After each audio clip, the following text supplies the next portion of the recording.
So I was going through the different reasons that I wanted to have you on this podcast, and I Okay. think it all starts with like you taught me how to bartend was the first thing, and that Okay. kind of like obviously set my journey as to where it is now over the past 13 years. That was kind of like one of the main catalysts. So I think that's a good plan. Obviously, you have a lot of like different. Yeah. You've had your side quests, you've had your businesses, you've have Yeah.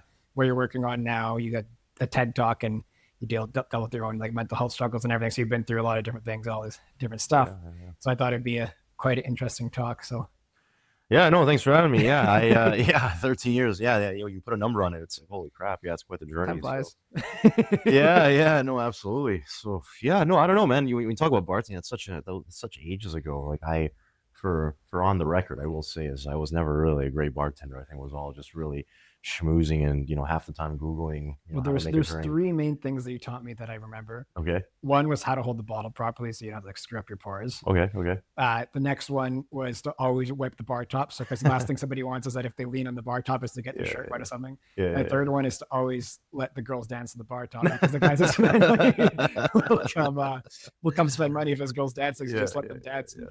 make you figure out how to bartend between them.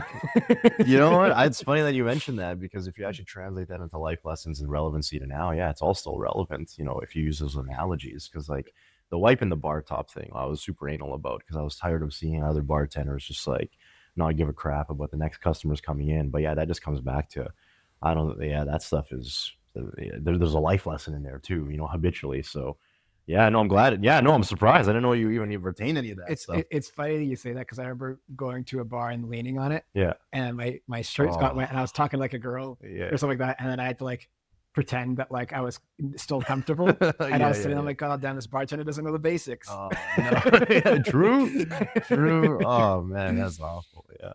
Oh, but it says a lot about people, even you, man. Like, just even the setup with the tea, the water, all this stuff, and just the coziness. Like, yeah, that says a lot about your character, and you'd be surprised. Lots of people don't really think of these things, and so, yeah, no, that's dope, man. So where else have you applied that kind of lesson in life, like those details? Yeah, those little details everywhere, man. Like, I just feel like the moment you are in the presence of anybody, for that matter, I feel like I've never always thought like this, but to think of the spectrum of like, hey, it's like let's just assume the worst, and I feel like if you always start from a baseline of the worst, like what is somebody's worst possible day, you have an opportunity to do something about that, just by being in their presence. And I feel like that's something that we always take for granted. Is that, yeah, it's like why would we even think twice about like somebody potentially having a crap day, and then thinking about how we should kind of step up or be present. But think about that for a sec. I feel like just even the little dap or these little gestures of hospitality, like those are psychologically telling the other person, it's like, holy shit, like, yeah, you mean something, so I'm gonna do something. I'm gonna dedicate a little bit of time. And so, yeah, everywhere, man, like everywhere. And I feel like I always like to use I don't know if it's a personal thing or I don't even know where I got this from, but yeah, time. I'm sure you've read in many books there's some sort of measure of value and currency in time. It's the greatest currency. And so any little kind of tidbit of effort that anybody leaves, you always tell somebody without using words, you give a shit, you matter. And so I'm gonna dedicate this time. Even messages, I get shit on this for a little bit, with my long essay messages, and Yeah. with some people, and I'm just like, listen. And Sonny especially, he's like, man, just get to the point. Just fucking tell me in 2 sentences. Give me an emoji or whatever it is. But for me, it says there's only like a handful of people where I'll write an essay or freaking write a voice note to, because it's just like, yo, I'm gonna spend this time and tell you exactly how I feel. Mm. For the people I don't give a shit about, I'll give a thumbs up emoji or say nothing or like 2-word answers. But like, yeah, man, it all relates back to just time and effort. So yeah. Where did you learn that? Is that like were you raised that way, or is that something that you kind of a mindset you developed in yourself? Yeah, that's a great question. I think it was probably at the lowest of the low, when this is probably going like back decades, but I feel like when you are in like super dark places, I think there's a conscientiousness of like this desire to like want validation or want acknowledgement in some capacity. I think we're built, with all these senses, you know, if we're all fortunate to have all those senses to communicate to eyes, nose, ears, whatever it is, and when we're not exhausting them naturally, I feel like that can be really isolating and that can be really, ultimately lonely.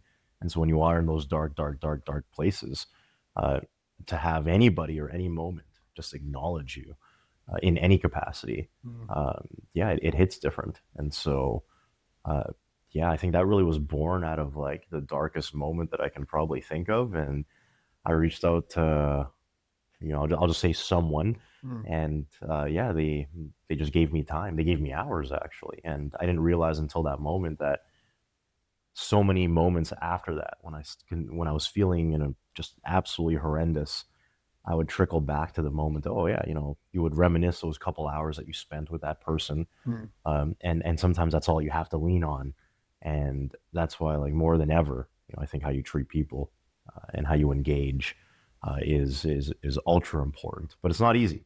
It's not easy because we all have capacities, and I'm not gonna sit here and be like, yo man, I'm Gandhi or I'm just like, the most peaceful person because, I can definitely be reactive and have challenges with emotional regulation. But if you have that on lock and then you build this capacity to give a shit about, how others may be feeling, then yeah, that could be a game changer in everybody's lives. And so, yeah. Emotional intelligence. Yeah, like I like to, yeah, no, straight up, and I like to think sometimes I have it, but ultimately, like, yeah, there's just so much shit that happens in a day where, just some days it's on, some days it's off. But yeah, man, it's about, yeah. That came from that benefited in bartending. Then you said you weren't the best bartender, but you're able to do that. Yeah, honestly, yeah, you pick up on cues. I think that was really dope, and Well, you think about the I don't say I don't remember all their names, but the white guys that would always come out. At least like, yeah, yeah, I yeah, remember you like take care of these guys, like they go out of their way, like and like yeah, you make them feel special, and then sure enough, they'd come camp by our bar yeah. every Saturday. Yeah, no, that was dope too. The most one of the most fondest memories that I had in the nightclub scene was there was definitely walking entitlement, and as you Mm. remember, there were these, I think there would be women walking into the bar, and they would know they're ultra attractive, and they're, getting all the attention of all the men in the bar, and so they walk around with that entitlement, and so when Mm. they go to the bar, you can just feel like they expect free drinks, they expect Yeah, attention, and nothing brought me more joy when I saw the homeboys in the back. I mean, you see them occasionally once every odd week, yeah. and the nerdiest looking dudes, or just any dude. Doesn't even matter what they look like, but that like they wouldn't have that same attention as some of these like other women that are so used to it, and Mm. just adapt them up, giving them all the attention. I don't know if you remember those looks, but Yeah, like oh yeah. these women would look at Like, like, okay, who's this guy? yeah, who Yeah, are these like yeah, celebrity, yeah. men? And yeah, that was some of the fondest memories because I think it created humility and it also made these guys feel special. And to me, Yeah. and I think in our And they eyes, don't get that anywhere else. They come in and now they feel great at that spot. yeah, and they might get it somewhere else, but they would know like from us, like it would mean a lot. Yeah. And And it was yeah, legitimate too. Like they were nice guys. It yeah, wasn't yeah. like we were just pumping their tires for no reason. It was like, no, these guys are cool. Oh Chris yeah, likes this no, oh yeah, guy. not at all. Yeah, Yeah, and that was super dope. And I don't know if you ever like crossed paths with them years later, I but do. I just actually still see a couple of yeah, them. see, So, that's what I'm saying. But the yeah, beauty in that is it's like they've obviously had nothing but fond memories, and it's amazing how much that just kind of sits, yeah. and they'll remember that. And if you think about just holding on to memories and holding on to those moments, like those are the things that when you're in the darkest times or you're just trying to find meaning in life, those moments will just come up randomly, and it's super dope. So yeah, man. So I kind of want to jump into like some of the side quest Yeah, businesses that yeah, you yeah, had. yeah. You had some like educational businesses. I forgot what it was called.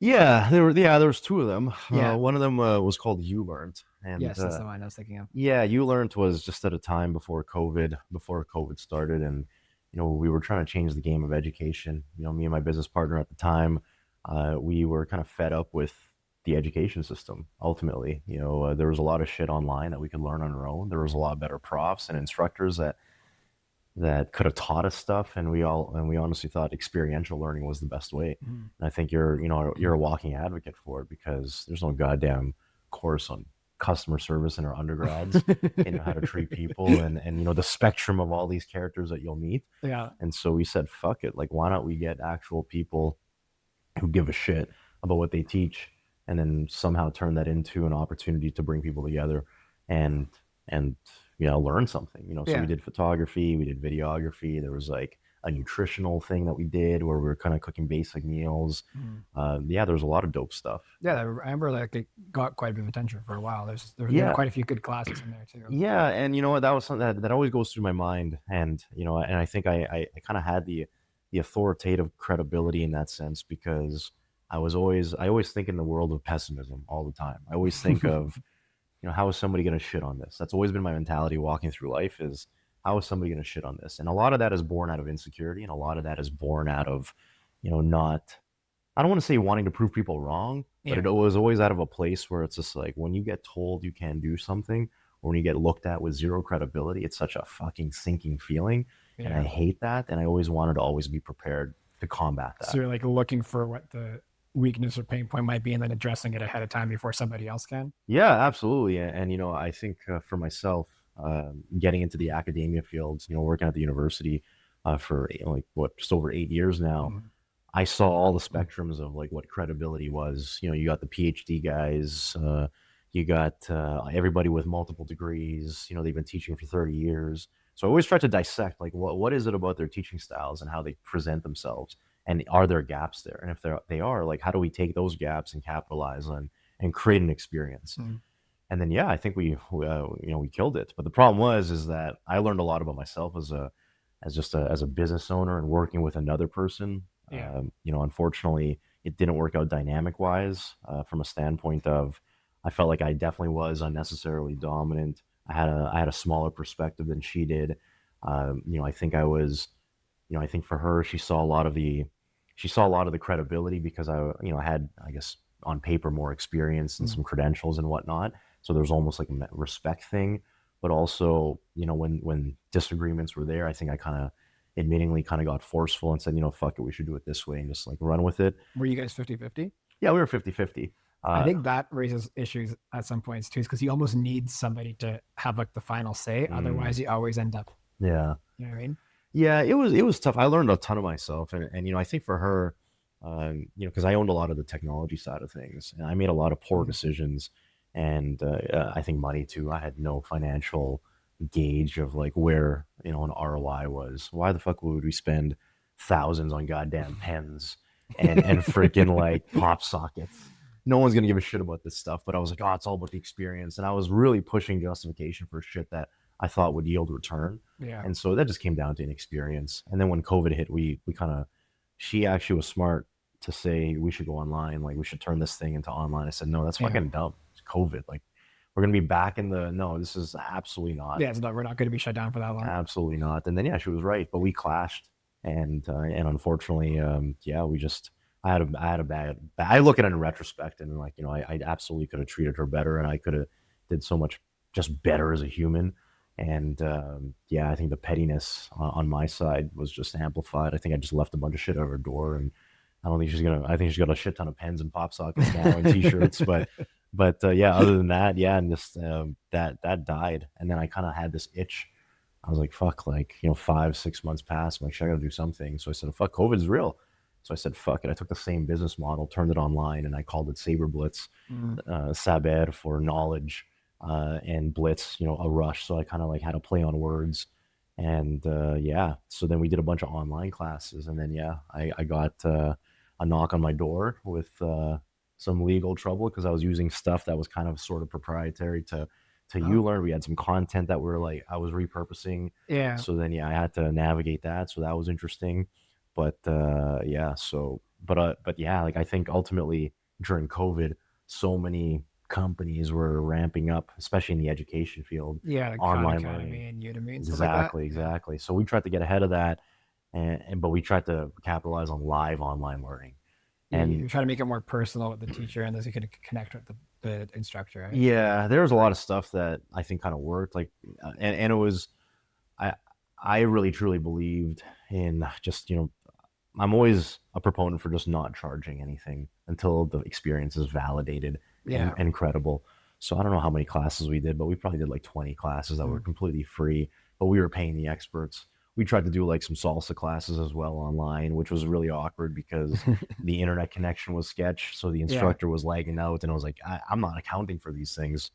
But ultimately, yeah, that sort of kind of died. Like officially, I don't think I've closed the doors completely, but it's been like 5 years since. So are the courses still online right now? No, they're not. But like the domain name, the business name registration, all that In case stuff. you ever want to pick it back up. Yeah, exactly, exactly. I'm still kind of like, yeah. it, So it uh, is kind of like a space that I don't think it's been completely addressed yet. Like there's yeah, people that are trying and they're doing a pretty good job, but it's not something that's like completely been solved yet. yeah. It's the scalability piece that's the challenge because Yeah.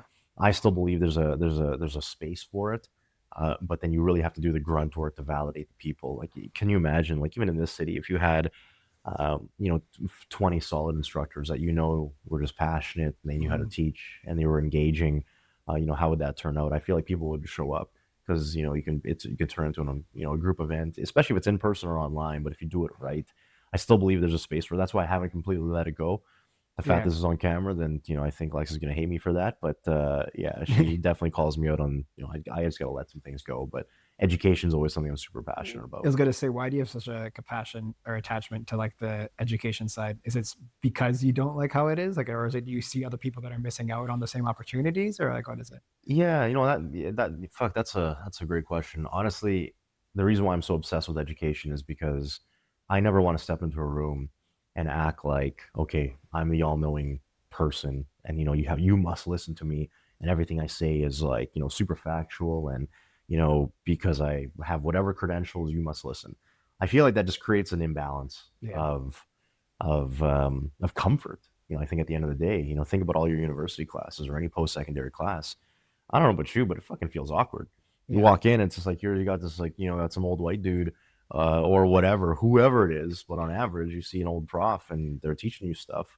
Half the time, they're not really speaking with any kind of like wokeness or kind of excitement or passion. They're doing fucking financial accounting 101, and they're just there to show up.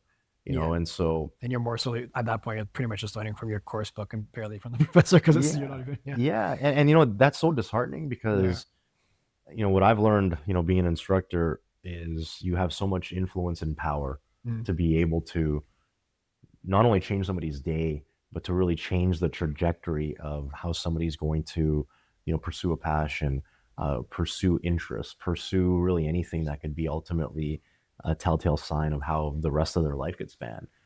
If it wasn't for maybe a couple profs, I probably wouldn't be thinking in the entrepreneurship space. I wouldn't probably be thinking that it was even the art of possible. mm, And I feel like any instructor, if you're an educator, like if you don't know that you have that power in your hands, then you're not maximizing the potential output and impact that you can make on someone's life.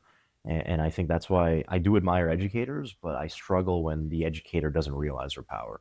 And that's any age. It doesn't have to be university. It could be literally preschool, elementary, high school, whatever it is. But think about like, people in these school systems. I feel like a lot of instructors, like, it's such a thankless world, mm. and you really have to be so connected to like, why am I doing this shit? And I'm not saying that every instructor has to feel like, okay, I'm going to make an impact on somebody's lives, but there's that's the ultimate potential outcome that you can impact. And to me, it's just like fuck, like it's like here, the weight of the world is in your arms. Like fuck, do Yeah, something with it. So I feel like it's a privilege, and it's also, I don't want to call it duty, but it's just like, yeah, I just don't want to fuck with it. And I feel like when you struggle enough and you've had issues connecting with people, and the mental health space, being just a challenge, that's like so much time that you're spending in yeah. that academia field that fuck, like, why not enhance this person's life? So yeah, man. So it's almost like a sense of duty, but it sounds like you also get like purpose out of it. Yeah, yeah, no, absolutely. I still don't know exactly, what my Exactly where you fit ult in. yeah, Like, ultimate purpose is, but yeah, yeah, it's true. Like, there's duty, there's pride, there's purpose, there's fulfillment, and not everybody's on the same trajectory. But I just, for any educator that's out there, you'll never ever know what every single student's thinking in your class, but you absolutely have that opportunity to be the most impactful human I in was their going to say there life. must be some level of satisfaction to see like the positive impact that you can have on somebody. Yeah, I'm not gonna lie. Like, there's, I can get, I still have all the feedback forms when they used to do or actual physical prints, and like I've like separated piles where like, here's all the good shit, and yeah, I would say like there's a lot more good feedback than negative, but fuck, there's that like 10% of like just shit feedback that like absolutely. But you need that shit feedback so you can actually make your adjustments. That's true. That's Was there true. any like any specific shit feedback where you like actually made you do like a major change in education? Yeah, absolutely. I think it was the early on. The biggest complaint I got was the pace. That I was just True. really, yeah, it was like fucking. I go from one thing to another. It almost seemed like I wouldn't finish a fucking story, and so that was a little bit more controlled. But the most common thing is just my harshness and grading, And I think when you have students that are so academically inclined, that are so Mm. used to getting A's, and then you see some random guy at the time with a fucking man bun that's just like giving you a friggin' C, yeah, the instant reaction is like, who the fuck is this guy? Where the fuck do you think you are? And and then yeah, so for me, I always really try to balance a little bit of the harshness, even though I don't think I've really done much of that. But to me, I always try to tell students like, yo, listen, if I'm giving you feedback, and I try to bring back time into it too. If I'm spending all this time giving you feedback, like shit, that means I give a shit. And I think that means I Yeah, care enough. take note. Yeah, and so that's just an opportunity to get better. And I also say that whenever I'm grading stuff, I try to do it at a standard of we're not doing our undergrad. We're not in high school. We're doing post secondary work. And what value are you gonna get for me just telling you, yeah, good job, buddy? Like fuck, like come on, like y'all we're all trying to eat. So Yeah, let's figure out new ways to eat and figure out how we get there. So yeah, fair enough. And then yeah. from there, you went, you had rallied the locals. Yeah. That, oh man, I don't know, man. I think that was just sadness out of COVID and nothing really working per se. I think it was just a revenue opportunity that was just I don't know how much money was just lost over the span of the first two business ventures, hundreds of thousands easily. Money being spent in places that just didn't make sense. And I think Rally Locals definitely felt that over the first couple of years.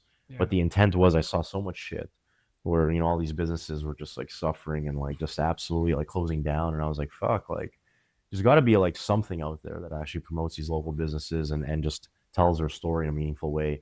In my mind, like there wasn't a complete altruistic mentality of like I just want to do this for the goodness of my heart. I, I think the main reason was I had a bunch of people on Saber Blitz that I ultimately had to let go, but I needed an excuse and figure out how do I've built such strong bonds with these people. There's got to be another Are business you talking about the opportunity. instructors or the people that were helping you build it? Yeah, the people that were building the Okay. actual series. Yeah, instructors, I was like, yeah, man, they'll be fine. Yeah, because they But got the main thing anyway. yeah, Yeah, yeah, exactly. yeah. But when it came to the actual people that built the site, that were building marketing content and all these things, like these were people I met halfway across the world, and I built a bond. I was like, shit, like Yeah. I feel such loyalty that I don't want to leave them just Yeah, jobless. and you got like a good team. You're like, how can I give them work Yeah. again? Yeah. Yeah, exactly. And so I that was kind of my priority. And so at the same time of that, I ideated the concept of Rally the Locals, which essentially was supposed to be sit down with business owners and say, "Yo, listen, like I wanna holler at you and tell your story." And they're gonna be like, "Well, what the fuck? Why?"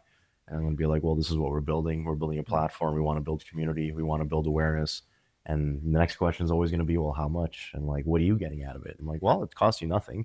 And what we're getting out of it is ultimately, connection, potential friendship. You scratch my back, I scratch your back. But this is my first play into I want to do something Mm. to show you that, yeah, we've done our research. We have a whole team that just literally looked you up, found out a little bit of your story. We chose you explicitly because, Yeah. we want to hear more and we want to promote. And the ultimate vision ultimately needed to be, well, you can't just spend all this money on salaries and a website and marketing material. What the fuck are you gonna get in return? So the first 3 years, absolutely, like we lost hundreds of thousands of dollars, I remember talking to him like, so how are you gonna make sure you're not losing hundreds too of thousands lost. And people are wondering, like, are you a wealthy? I'm not a fucking wealthy guy. I'm just the guy that's worked like freaking much? five So jobs. I was gonna say, throughout this whole thing, you have your full time career. Yeah, You always had some sort of like side things going on at the same time, and then you had the businesses that you're trying to build. yeah, straight up. Like Hard ultimately, worker, highly caffeinated. yeah. Yeah, it's crazy because I don't think this is the trajectory of any sane business owner or entrepreneurial path. If you told somebody, it's like, hey, listen, like all the money that you're making, you're going to put it towards this venture, and we have no idea what the ROI is, and we don't know what it's going to yield, but it's probably going to yield something sick. Anybody's going to fucking tell you you're fucking insane. Yeah. For me, I truly believed ultimately what was going to be cultivated from that is if we build up this platform to, let's say, 100 businesses, couple hundred businesses, you know, they're able to kind of make recommendations. Hey, this Raleigh Locals group, like they did some cool stuff. They did this, they did that. So get the word out organically.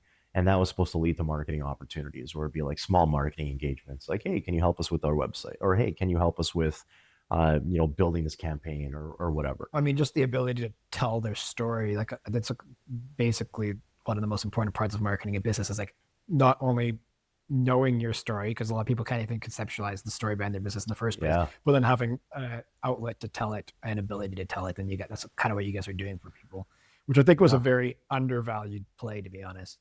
Yeah, and Because honestly, some of those businesses probably still don't do it properly, to be completely. yeah, no, straight up. Yeah. And you know, for us, I think we didn't do the greatest job of trying to create incentive for people to give a shit. I Mm. think it was cute for business owners because they were just like, oh shit, like here's a decent website. Yeah. Yeah, we're on a map, and like there's all these other They get businesses. posts on social media and yeah. Yeah, and so for them, it was like it was an easy play. Like it's the easiest yes any business owner should say. They're Yeah. dedicating an hour or two of their time for potential gain. Like why not? You're not losing anything. You're just losing maybe an hour of time, but that's an investment in time, and it's there's no monetary commitment. And I think for us, after the third year, fortunately, some of this, ultimately, part of the tax write off, but that's still a lot of money to lose.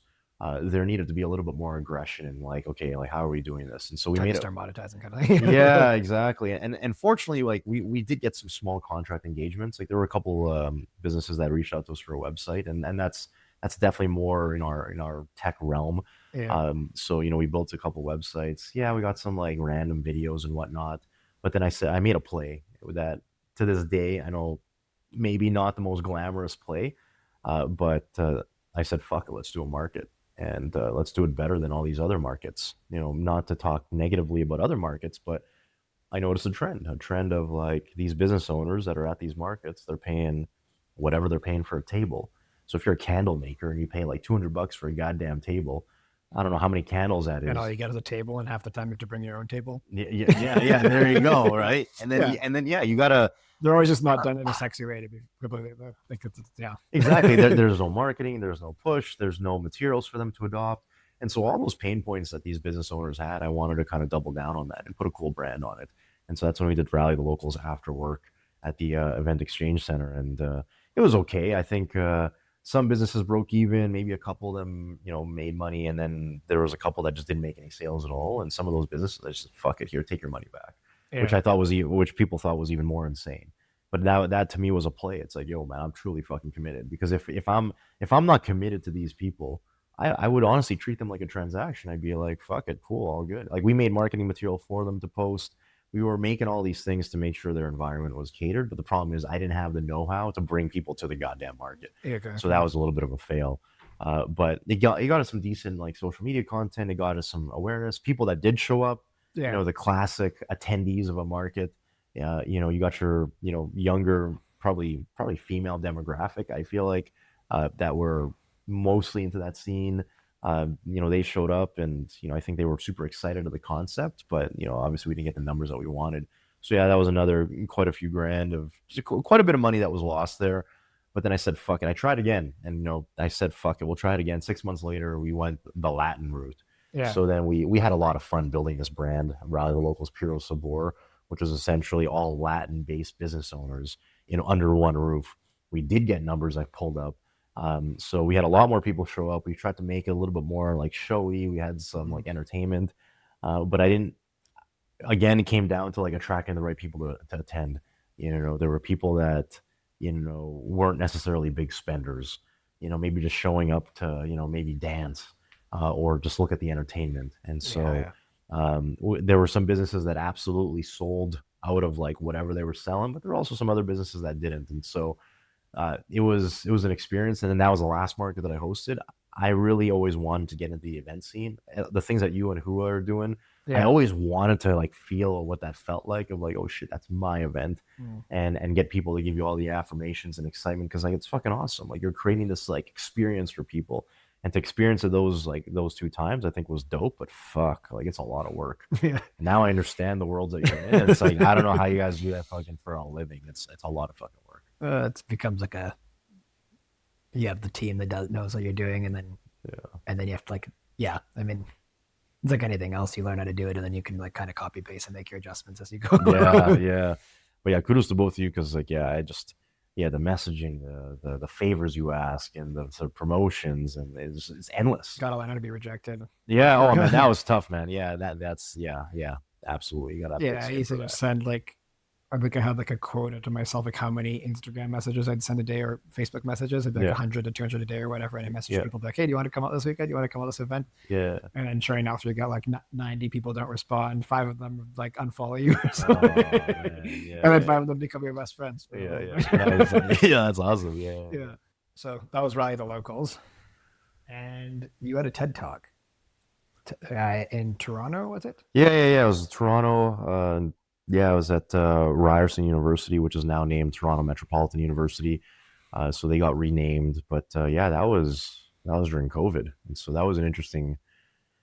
Yeah, that was an interesting space because it was really awkward because like there was only like probably 20 people in the room, and so but then Was there like a limit at that time too? yeah, it was social distancing, and so yeah, people were like, it was just like large spaces in between people, but then it was being live streamed, Yeah. and so yeah, it was yeah, that was interesting. Yeah, so it was unlock resiliency with relentless empathy was the title, which I look in retrospect, which is like fuck, I should have named something. I should have named it something more, a little bit more simpler.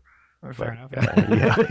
yeah, Yeah. yeah. So was public speaking hard for you? Because I mean, you speak at university, but Yeah. did it feel different doing this versus like being in front of a class? I would say not really. I think for myself, I think the biggest hurdle that people got to overcome when they're public speaking is navigating the audience as far as are you okay with every spectrum of reaction that the audience is going Mhm. to face? And a lot of that is always going to be tied to what you're talking about.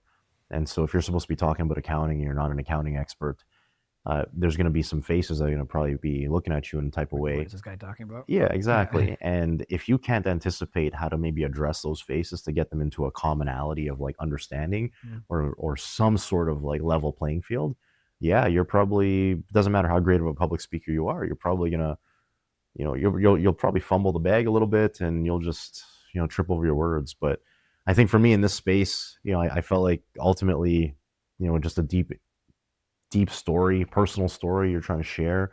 It's a perspective that I've lived with, and you're just on stage and just and sharing how it is. And I think the only trick with public speaking is, you want. I feel like you want the audience to actually feel like you're talking to them Mm. and not necessarily just to the general, even though you are. But if you have the ability to be able to connect with somebody on that deeper level, whether it's eye contact or whether it's like you're hitting on a point, or maybe you address a facial expression right, timed. Yeah, that could be a game changer for sure. So, what was that space that you're navigating, like in the TED Talk? Like, what were you talking about? Yeah, so yeah, essentially it was kind of my formula of like what empathy is all about and how I ultimately tied how empathy can really unlock a lot of people's strengths and resiliency. No matter what space you're in, no matter like how shitty your life is, or how shitty you're feeling, you can probably find uh, some sort of strength, through empathy. And if you don't even have the capacity and space for empathy, that's fine. But what I was really trying to teach people in that talk is to walk away from that talk knowing that every interaction that you have with people is life changing. It has the potential to be life changing. And I know it kind of maybe sounds a little live, laugh, love, but ultimately what I'm trying to say is that the more conscientious you are about your human interactions with other people, the more you might actually second guess and rethink your general approach. And so the thesis of this TED Talk is, when you understand, not just empathy, but once you are on this endless pursuit of always trying to be empathetic, hence relentless empathy, you will absolutely, unlock things in people's lives, and help others find strength. And so the formula of relentless empathy, what I kind of, ideated was, there's three components of relentless empathy. Yeah, relentless empathy in general, you can be like, yeah, I just put myself in your shoes. That's your standard definition. But relentless empathy is a little different. I've broken it down to say it's three components. It's acknowledgement, openness, and patience. Okay. So how that works is essentially in every human interaction, acknowledgement is really big, and that can be in so many different ways. You just pulling up with some tea and pouring water and just checking in, are you good?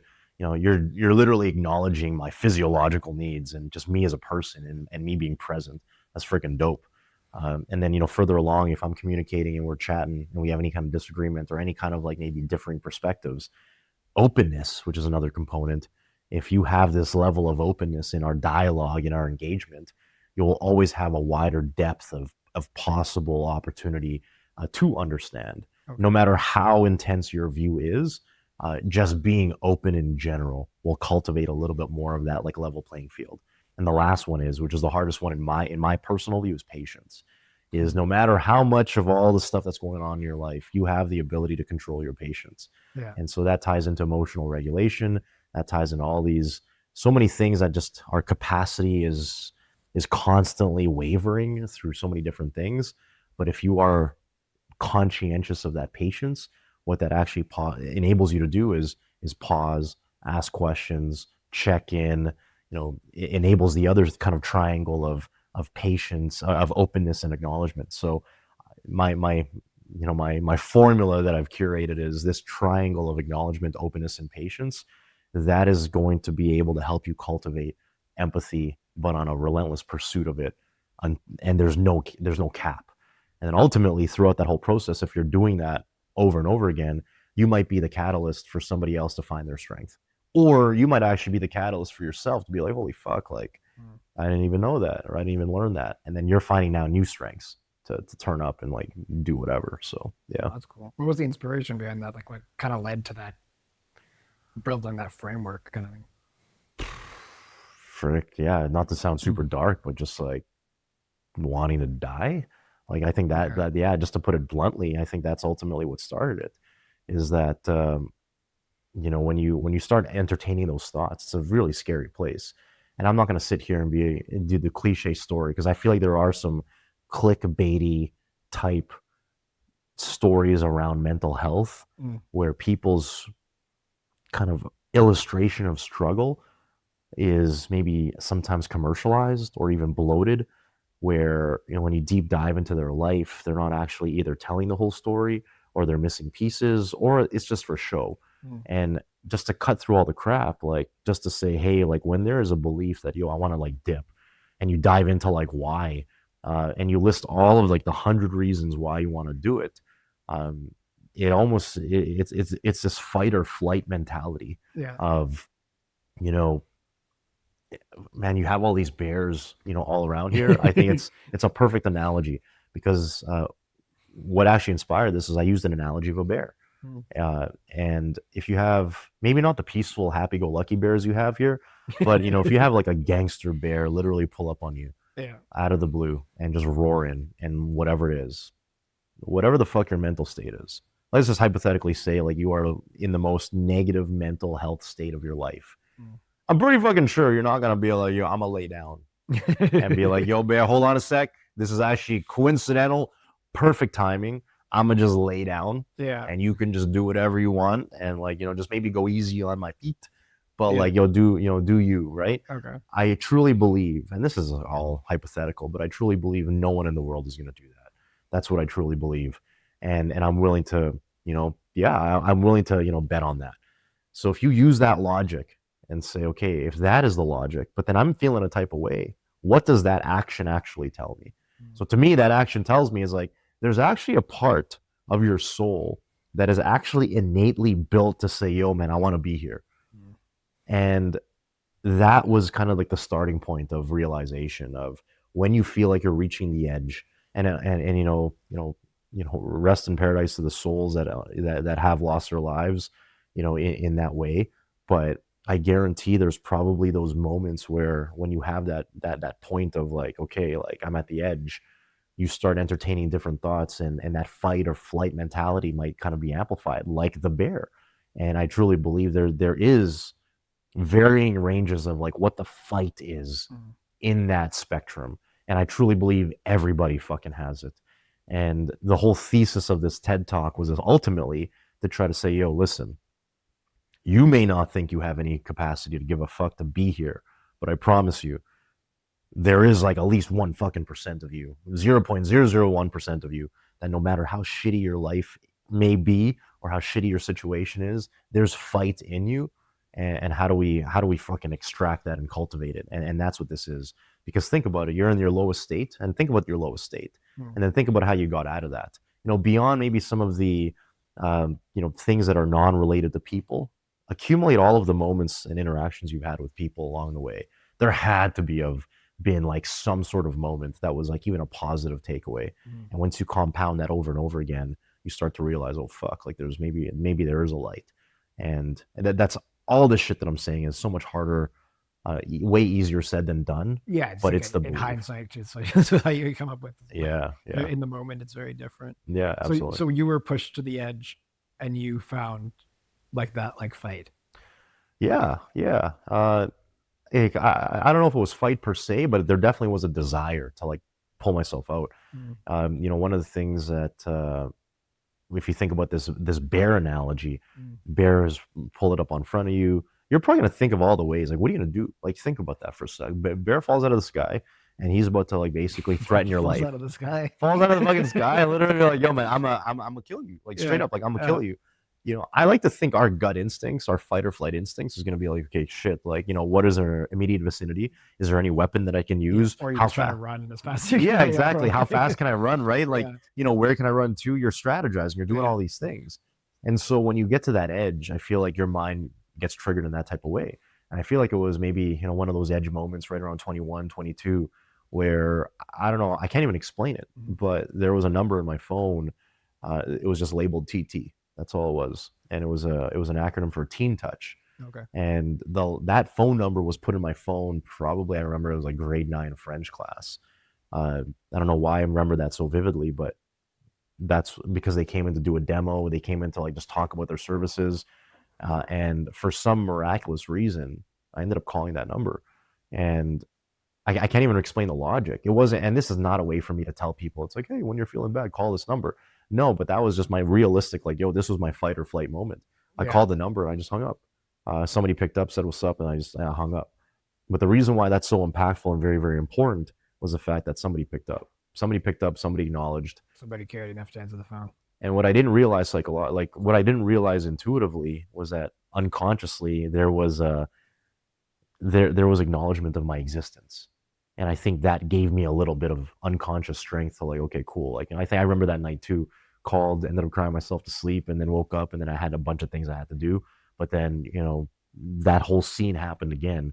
And I ended up calling the same number. I think it was a couple weeks later. And then for whatever miraculous reason, I ended up staying on the phone for like the next 3 hours. But, one of the dope things was the woman on the phone basically said, yo, it's going to be all right, and didn't say nothing, like didn't say anything, like was like whatever, just heard me crying, and that's all she said, and that level set Mm. the door being creaked open, where I was like, oh shit, like I don't know the hell, I don't even remember the rest of that conversation, but that was one of the most powerful moments that I ever encountered, where I was like, holy shit. And that literally is the baseline of all these frameworks that I'm trying to develop around, how do we tackle on these challenges around mental health, suicide ideation, and just treatment of people. And again, I need to put a caveat, because there's going to be people in my life that be like, yeah, this guy sucks, which is fine. Like, I'll accept that I've encountered, but Can't that's always be perfect. yeah, and that's something that I just want to say, is that no matter what I advocate for, execution's another thing. It's fucking Mm. hard, and Yeah. that's something I'm trying to navigate right now. Is like my capacity to give fucks, and oftentimes like that's why like I'm not out socially. I'm Mm. I'm like just pretty much in my own bubble. And obviously, I think people that know that I give a shit about them, they reach out. Yeah, 100% I'll be there. But for the most part, you've probably noticed, just, is this guy alive? Like, I'm just such in my like bubble, and like, yeah. Yeah. So yeah, man. Sure. So I want to kind of talk about that, the climb back up then, because you said kind of reached the rock bottom, and then you had that like now the desire to kind of climb out of it. What did that climb out look like? Like, what did you do to be able to climb out? Yeah. So I'm not a big reader. Like, I am nowhere in the stratosphere of like reading any books like to your capacity, and I respect it fully.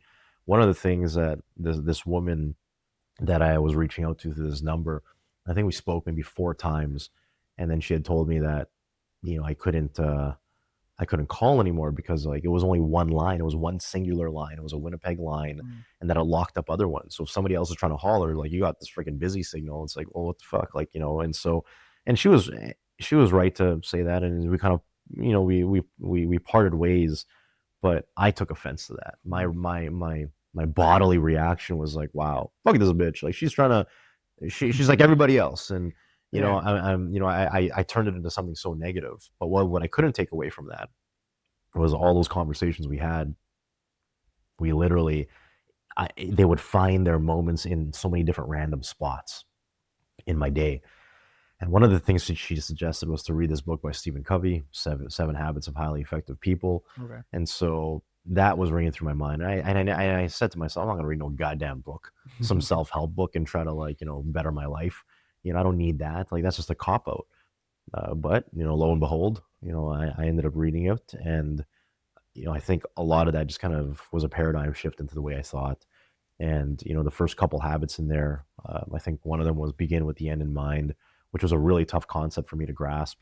And another one around being proactive, which essentially kind of takes more advantage of understanding your emotional regulation and just managing reactions. And then the other one around like, think about everything that you're doing is a long game. So I think those two habits stuck out, and I think that was the beginning of okay, like shit, like here's somebody that's super credible, that I found credible, that acknowledged my existence, Mm. recommended this book, and I'm not a big fan of books because it was never a habitual thing for me to do. And then I read that, I consumed it, thought about it so much, started applying it, and I think that was really the climb back up, so to speak, of where to kind of take myself to just a better place without actually even knowing whether I wanted to be in a better place. Mm. I think when you're so unaware, lacking self-awareness, when you are not proactive, when you just have no conscientiousness of like who you are, Yeah. I think everything's just a blur and you just don't know. You're just almost just executing. But then when you find those spots to even know what to reflect on, then that's another story. So I would say the climb back up really started with, I think, those two habits of just being proactive and begin with the end in mind. And that's when I started thinking, I'm like, holy shit, I guess long term. That was one of the first times I started thinking in the future state and then how to work backwards from that, which I think a lot of educational books and just books in general Yeah. talk about that framework in some capacity. But that was a first time exposure for me. So yeah, Oh, that's big. yeah. Where does physical wellness fit into all this? Because you obviously have, you're obviously in shape, and you've had, yeah, because I remember we used to do our show the arms at Yeah, Martin, yeah, yeah, yeah, yeah. and then you had kind of your boxing side quest as well. So where does that fit into the whole picture? Yeah, honestly, I think I think I got involved with physical wellness mainly all for the wrong reasons. I think it was mainly all to just to look a type of way. It was never to reflect on like why do I want to look that type of way. I Yeah. always equated, okay, cool, you got homeboys that are ripped, or they got abs, or they got decent muscles. I always thought, okay, that was like that's what you just needed to have to earn respect.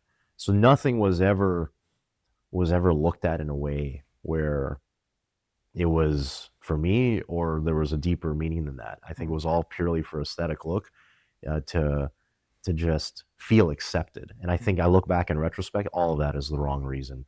And I'm not an endorser of that. I think for even some of the things I've seen for people to get the physical shape that they get on both male and female and everything in between, like it's just like, do you, in the grand scheme of your life, are those right options? And I'm not trying to downplay what people do around like whatever supplements, steroids, and like hacks, surgeries. I'm not downplaying it. You do whatever you got to do, but I think right now where physical wellness sits in my life right now is more so for the challenge and just fun. I think for boxing in general, I think the reward out of that is I feel like you can see your natural progression. I think for me, I get a high off of like seeing natural progression Okay. when you get better at something. I think that's what I look at now. I'm extremely competitive with myself. So going to a particular class, I'm more in the group fitness classes now. Yeah. And so whenever I do that, low key, I kind of look around the room and To I'm see like, how you're doing compared to everybody. I think it's more of like not necessarily physical shape, but it's more of like the capability. So for example, even today, I went to F45 and if I'm seeing somebody, we're doing like a 5 minute exercise for like, we were doing like squat jumps or, whatever random push-ups and doing some hops along the way. In my mind, I'm like, okay, cool. Homeboy is doing his thing. Okay, how do I, put that on another level? Maybe it's like one-legged push-ups and then, clapping push-ups or like, more weight. And like, obviously like, we were partnered up. So it was like Yeah. the competitive piece. And I feel like there's just such a, there's just an excitement and high out of that for me now. And then, obviously the byproduct of that is, if physical aesthetics comes out of that, great. But it's also introduced me to the nutrition side of things. I think for the first time in like ever in my life, the last 2 months, I've started looking at what I'm eating from a macro perspective, Mm. which is like very eye opening. I didn't realize how much I love sodium. And so, yeah, man, like sodium's lit, but yeah, I didn't realize I'm at that age now where I really gotta like, I gotta manage it now because I'm not trying to die early. So like, yeah, I Yeah, didn't yeah. realize all the shit that we ate back in the day, man. Post stereo nights, all the, yeah, man, it's just Johnny G's, Oh yeah. McDonald's, like, Oh yeah, yeah. man, it's Oh, eye I know opening you now. like your McDonald's food. Yeah, man, I Chicken love my nuggets. nuggets. Yeah, man, love the nuggets. I love the nuggets. But yeah, man. Have you ever noticed a correlation between like mental health and physical health? Like for you, did it have an effect or no? Yeah, like, yeah, definitely. It's weird, man. Like, when I'm doing these like fitness classes, like even this morning, you're too tired to even think about like your mental state. Mm. You're questioning your life at that point. I think you're doing some goddamn burpees and it's like shit. But to me, it's just like I'm a big numbers guy, so I'm always looking at the watch to see, okay, cool, where my heart rate's at, where calories being burned. And to me, it's just like it's the competition around.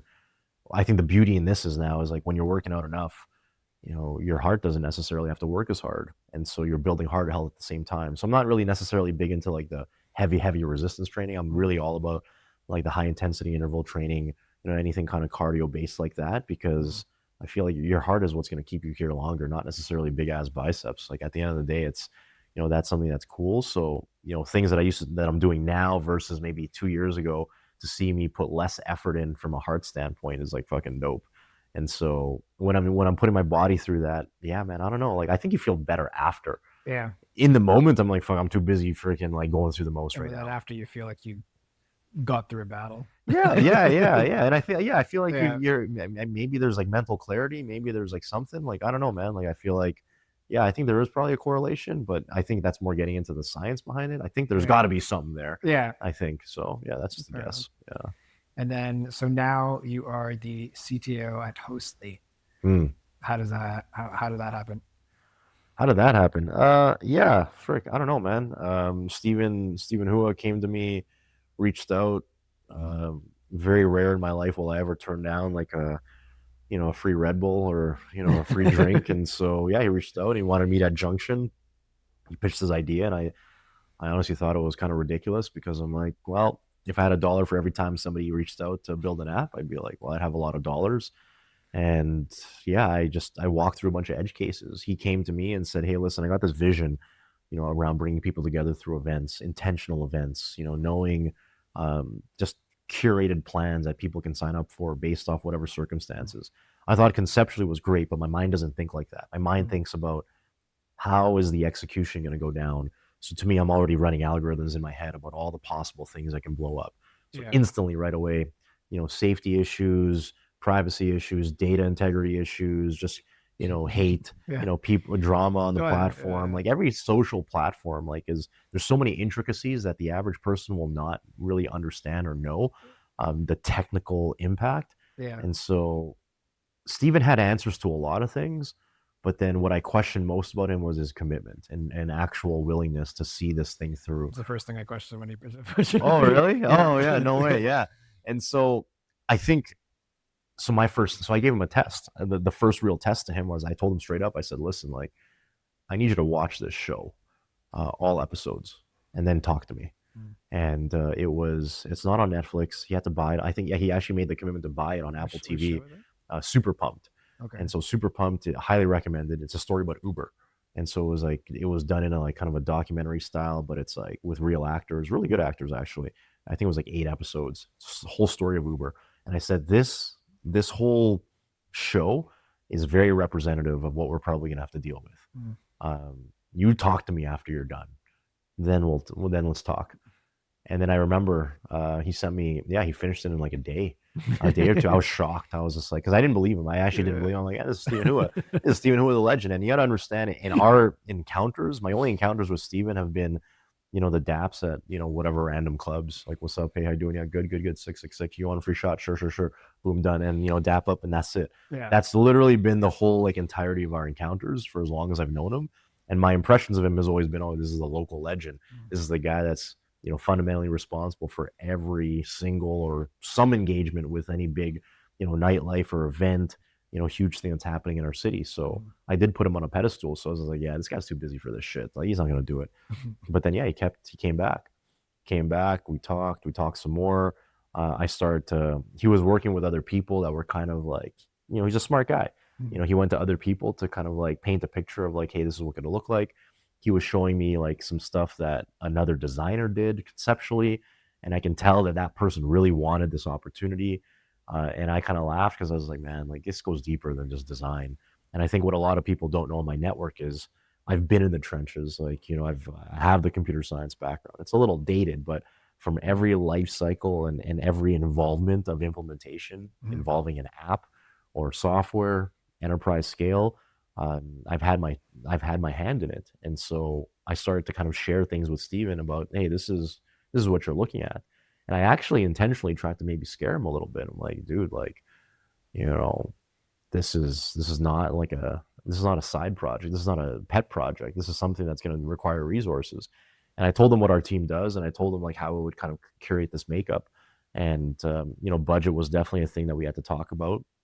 And I think that budget definitely evolved over time because in the first 3 months we were producing things that I think really exceeded his expectations, and he was really getting into the design process. And Yeah. I think that's where Steven found a lot of a high off of this because He loves the design aspect of things. yeah, man, right? And so like I'm not a big design guy. I just Yeah. like, oh yeah, that's kind of like, I don't have the expertise to really dissect things other than like that shit, this is nice. Yeah. Steven like will absolutely get in there. And so he definitely had an appreciation for how to build this thing from the ground up. And so having the talent on our side to make this happen, that just evolved, and I think just pace for him. Like we got out a prototype. He was able to do some sales pitches. He was able to curate, a lot of investors who were interested and saw the vision. Yeah, and honestly, I think it's evolved now into so much more than what the original vision was. Mm. The ultimate impact on humanity, the economy with local business integration, just a lot of different things. So, yeah, that's been quite the journey. It's yeah, it's tough. I think ultimately we're all not doing one thing, and I Yeah. think that's our ultimate desire. Him and I, just to have one thing where it's just like, okay, cool, you can put it on autopilot or like just let it like ride and not necessarily have the stresses of a 20-hour day regularly. So yeah, man. Yeah, I remember when I was working more closely with him on other stuff aside from the restaurant, Yeah. we were going over like different app ideas of like trying to how we could connect people. And then we had talked about like he just kind of wanted to make it like a side project at the time. And Yeah. this was like before Hostly, that did not the same idea that turned into Hostly, but and I was like, I was like, if we do an app, I was like, you do realize this has to become the complete focus. It's not like a Yeah. 10-hour a week thing. It's like a 60 Yeah. hour a Yeah. week Yeah. thing. Yeah. Yeah. And I kept trying to encourage him. I'm like, you actually just need to like focus on one thing. Because at the time I was working, we had 13 different businesses going Mm. on or whatever.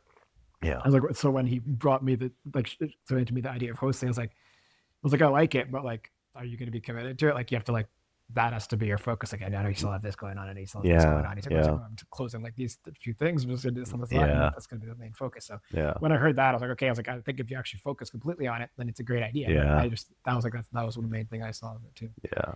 No, it's true, and I think we work in very much yin and yang tandem because no, there's not many people in my circle that's worked with me close, and if you have, then you're gonna see how anal I am with a lot of things, like Mm. just the relentless like structure that I desire because this is what's needed to be able to multitask and do all these other things. And I think that was a little bit of a culture shock for me because Steven isn't necessarily that same. He's not built the same way, Mm. and because he has so many other strengths that he leans on, especially from a people engagement aspect, and really just painting pictures and visions for people to buy into, which is ultimately like so complementary of the hospitality game. So the fact that we didn't really have competing values, maybe our tactical approach to things are very different. But when Yeah. you look at our overarching kind of strategic, like, harmony, yeah, man, I never realized it'd be a match made in heaven. And, my prior business partnership, like I want to say we were both type A's, but we were very identical from a standpoint of execution. And I feel like if you are too identical, it's going to cause some clash. And so for Steven and I had no idea what this was going to turn into, but the fact that we've been able to evolve it from the original, like that one meeting that we had, at Junction to like like over a year later now, with, multiple investors and then, our user base and public launch looming, we're currently in beta release. And so, yeah, that feedback's been pretty solid. So, yeah, I think we're just ready. We're ready. So, You guys gotta have like a Steve Jobs, Steve Wozniak thing going on then. yeah, like I don't know, man. Yeah, like you possibly, yeah, Yeah. possibly. And so, yeah, I definitely think we're more entertaining than them for sure. So yeah, we've recorded a lot of our we've recorded like maybe 90% of our Zoom calls, which we keep saying is going to be used for the He documentary. keeps taking videos on it. Like, 'cause I go to some of the hosting events and always take videos. He's like, "This is going to be for the documentary later." Yeah, yeah, Like, yeah. okay, That's sick. That's sick. yeah. Yeah, So no, I'm and like, he was excited. Yeah, he showed me that. Yeah, that y'all went out for soup, yeah, yeah, and yeah, he came back to the team and actually said like, "Yo, man, like I didn't realize that the potential of this app isn't just about bringing strangers together, but it's about actually reconnecting people that are already in your life, oh, yeah, and then but you have an intentional plan, and it's just like, oh shit, that's a sick plan. Okay, cool. Like, let me sign yeah. up. It's an actual way to actually make friends spend time together. Yeah, Like an and intentional way, like actually go out and do stuff too. Because like friends might be like, "Oh, we'll try to hang out this day or whatever," and maybe go to our friend's house, but not actually like going to do.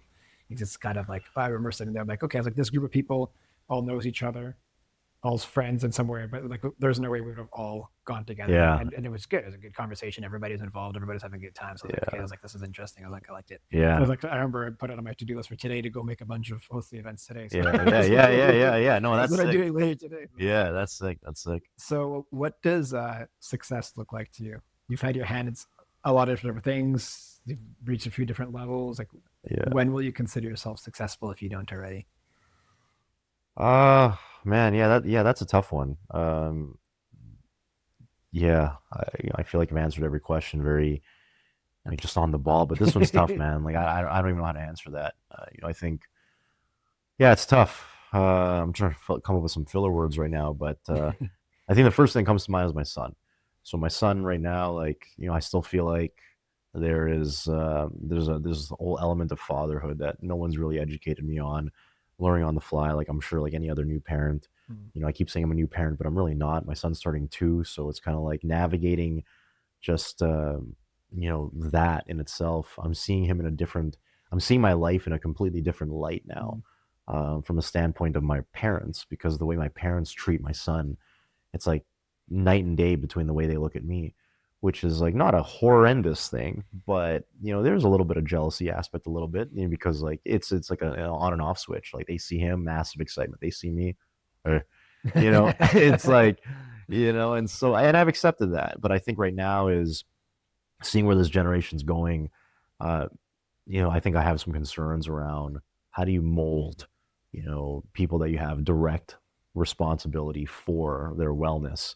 How do you mold them into, a contributor to society, and Yeah, and has values that are just, sets the standard. I feel like I, that's a common fear for a parent, or yeah, concern, I should say. yeah, and one of the things I'm sure lots of people saw like during the Winter Olympics is Eileen Gu. Yeah. Like she's been breaking the internet with all types of just the way she articulates her thoughts. And if you look at the comments of all these things, there's people, parents saying, I Yeah. wish my kid ends up like you, and like this and that.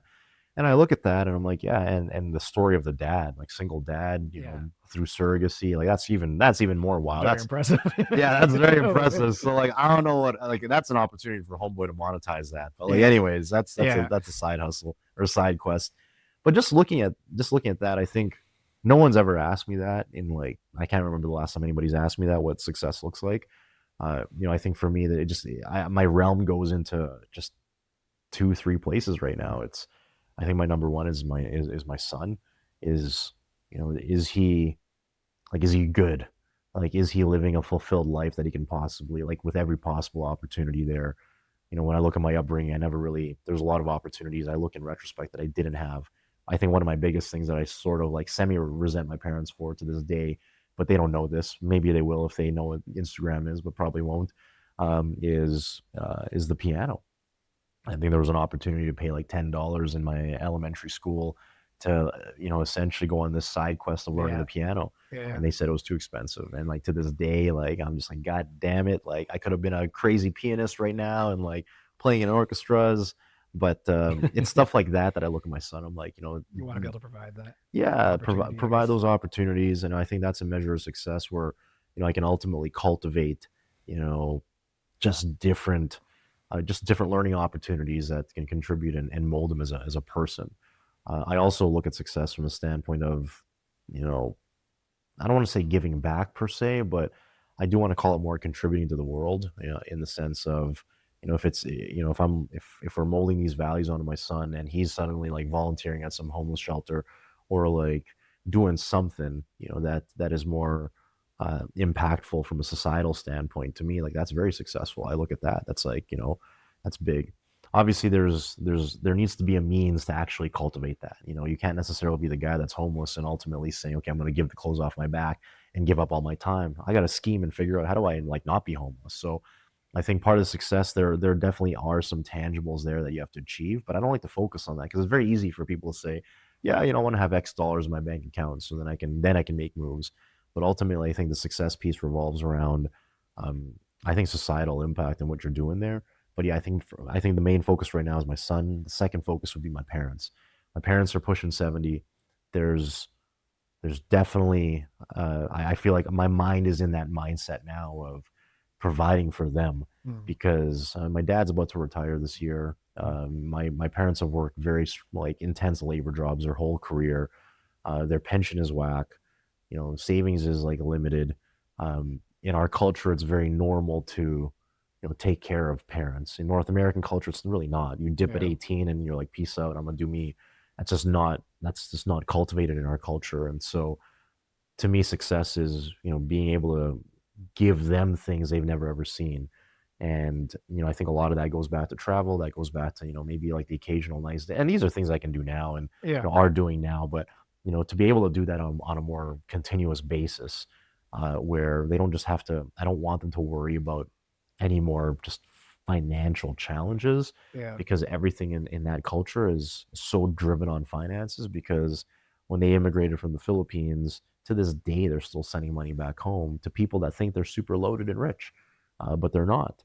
And so there's always that struggle of and compassion that they have to navigate. Of I, they almost feel like they're obligated to give, so they Yeah. don't set those boundaries. So I think for me to be able to kind of pad that a little bit and remind them, I'm having more existential talks with my parents around life, and like if you have to start doing you have to start like enjoying XYZ. Yeah. And so even as small as like I've been paying for their gym membership for the last like I don't know like almost decade.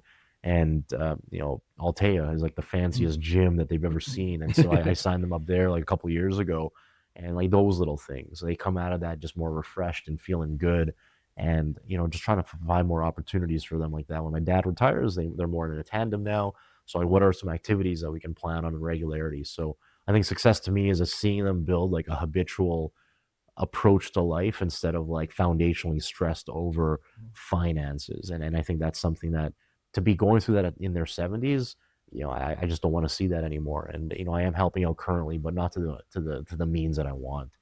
And I think the third element of success is probably just peace. Um, that to me is I never appreciated. I feel like when we go back to our nightclub days, bartending and the hospitality scene, I don't think we ever. I think we took for granted the ability to just like I have a whole day now to do nothing, Yeah. and yeah, I'm gonna sleep until 5 p.m. Like these Yeah. things, like when I look in retrospect, yeah, there's an enormity of opportunity to do things for ourselves that do bring peace, that do bring joy, that do bring intent. And I feel like now success looks at that as how do I pursue a little bit more of that peace versus balancing that out with necessity to build a life Yeah. that you envision. And I think that's the ultimate goal, for success is that if I can wake up, not have to use an alarm, just get up on my own natural body clock, which I kind of already do, but and not live life with this like immense urgency. And I feel like I'm fortunate enough to see the light coming at the end of the tunnel where, some things are happening where, we are getting closer to building a little bit more peace, empowering a little bit more others in our lives to, take care of tasks and, especially from a business aspect where you don't have to take on as much.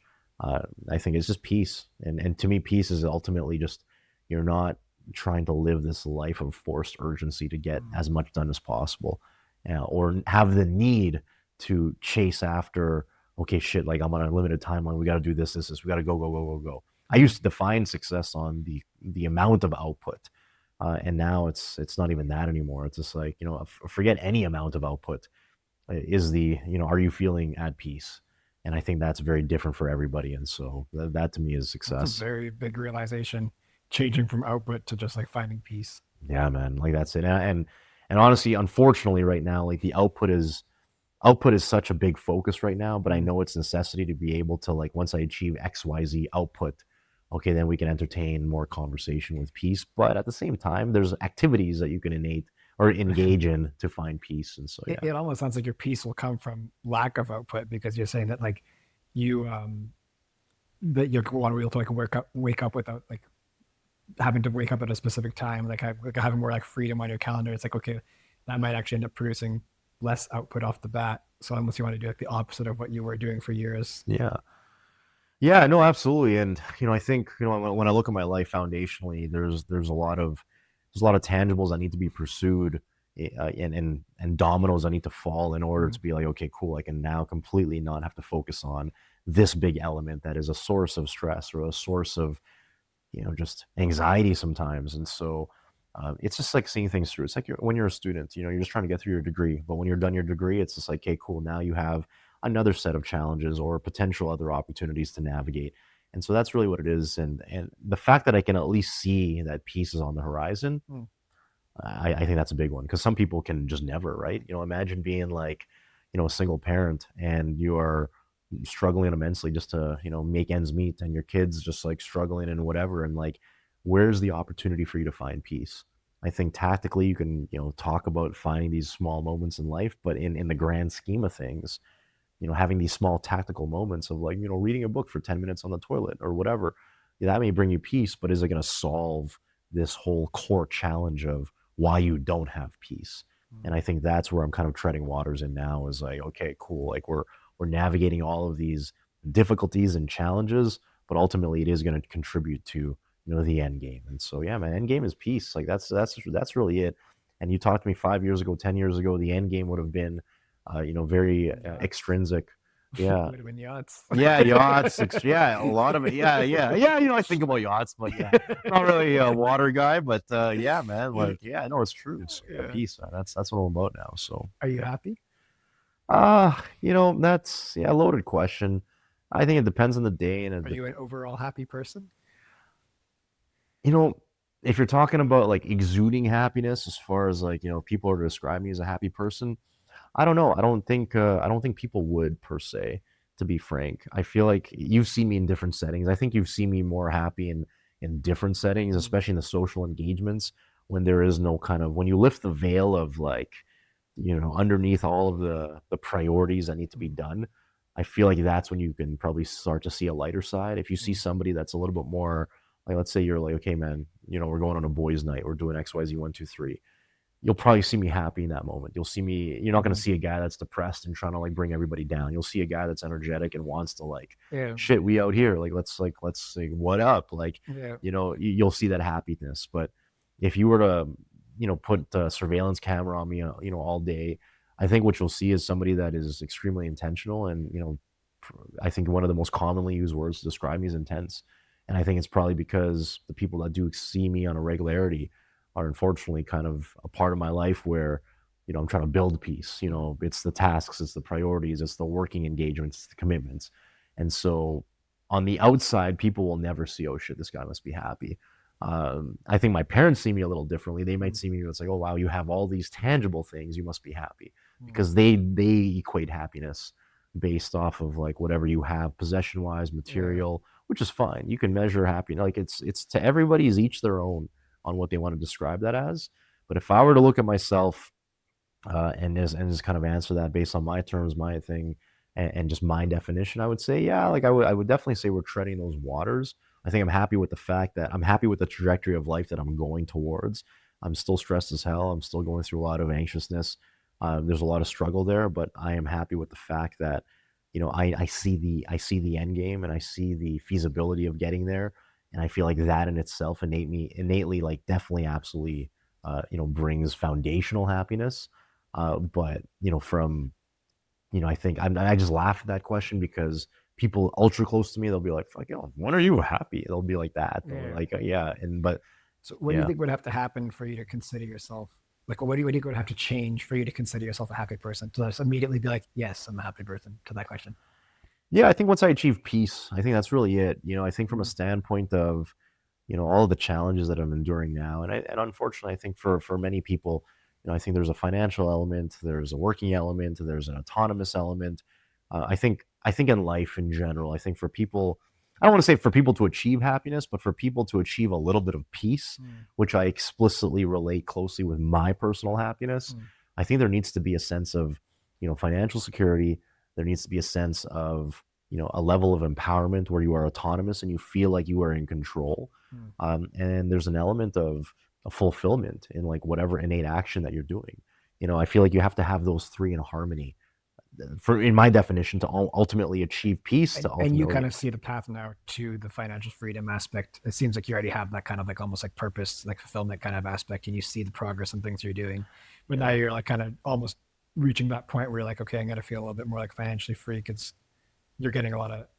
I mean, success to you, as you mentioned, is a lot of most of it was like family oriented. So yeah, you kind of want that financial success or financial freedom to be able to uh, fulfill that space.